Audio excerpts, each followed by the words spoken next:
Ever since the referendum, the city has been working very hard on the outcomes of the referendum. We've been listening to our key stakeholders throughout the city, businesses, banks, insurers, etc., to see what they hope to gain out of the negotiations. We have fed that information into central government, and we believe that the Prime Minister has listened to what the city has been saying. In the 12 points she made in the recent speech about her hopes and aspirations for Brexit, the city's main three were included. And so we think the Prime Minister is working very hard on behalf of the city as well as on behalf of the United Kingdom to ensure a smooth transition from the EU and that we can keep working with our 27 partners there. Can you brief us the agenda of your China trip?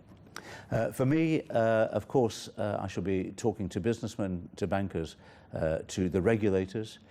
Very importantly for us, mayor to mayor, I shall be meeting the mayor of Beijing and the mayor of Shanghai.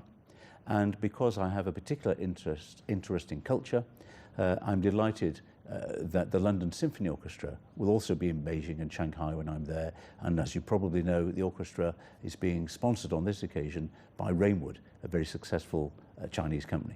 We can see that at the beginning of this year, the major world currency fluctuate a lot. Will this affect your confidence on RMB's internationalization process? After Hong Kong, London is the global leader, of course, in RMB, as you know. And of course, there may be some small fluctuations. But in broad terms, we expect to see growth in RMB. And indeed, this very morning, I met 5 CEOs of Chinese banks based here in the Square Mile, and they are very optimistic about the future and about the possibilities of growth. Green finance also topped your agenda in China. So what's the significance of a green finance cooperation with China? Well, green is a difficult issue and it's an embryonic issue, but we feel there is an appetite for green finance in China. We feel that anywhere that is growing at the rate that China is needs to address these questions to address the future sustainability of the planet. We know the Chinese people to be responsible people.